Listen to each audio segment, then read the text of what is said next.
Hey friends, summer is not quite over yet, but school is quickly approaching. And before you get overwhelmed trying to figure out how you're going to balance your prayer life with your busy school schedule, Connor from Rise Up Jerusalem and myself are going to give you some practical tips of how to balance both with ease and avoid burning out throughout the year. That's right, and if you want to know what makes us actually qualified to talk about this, well, Tanya just finished, and I just finished my first year. So we've got a little bit of experience.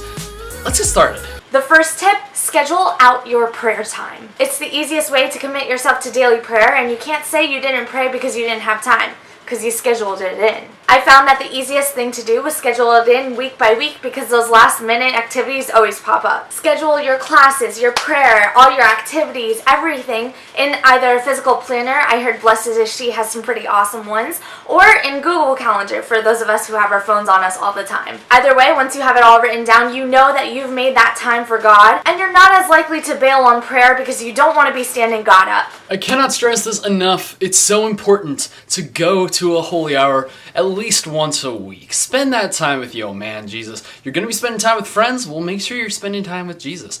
I understand it's a lot to try to find a church that has holy hour at the time you can make it. I've been blessed that my school actually manages to have a chapel right on campus open 24/7, so I can go whenever.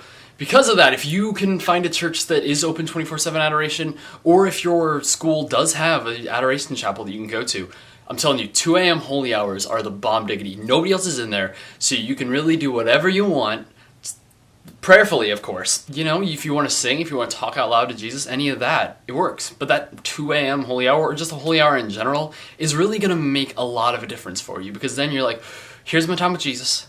Not gonna go spend time with my friends, but here's my time with Jesus. You gotta have that relationship. You gotta want to grow a relationship with Jesus. Just like when you're growing a relationship with your friends, you gotta grow your relationship with Jesus.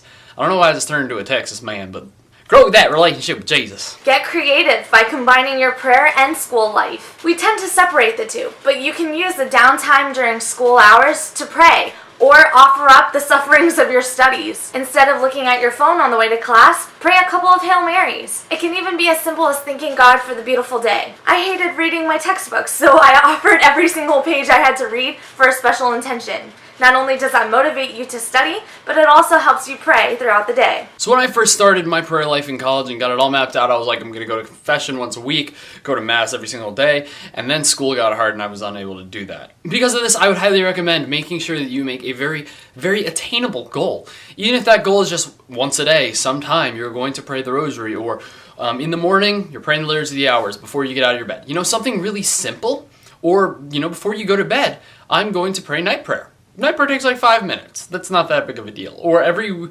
Thursday, I'm going to Mass. It's only once a week, nice and simple. If you go overboard and say, I'm going to do all the holiness, that's going to end up with issues, because then you're going to try to do everything and you're going to not be really experiencing anything else. And it's good to go to college and have a great prayer life and be going to Mass and all this stuff, but at the same time, there's a lot more that it's not like God wants you to miss out on, excluding the parties. Parties are bad. Parties are not prayer. Don't do parties. You can't say Thursday night I'm going to holy hour and then Friday night I'm going to go to Jim's party. Don't do that.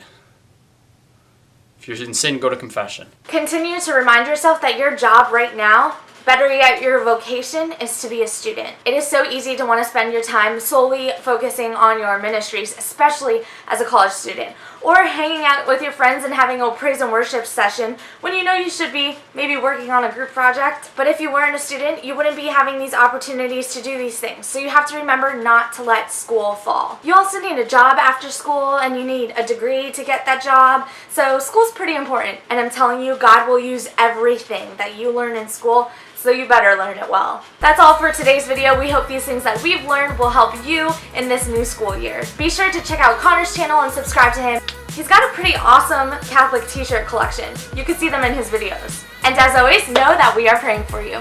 Bye!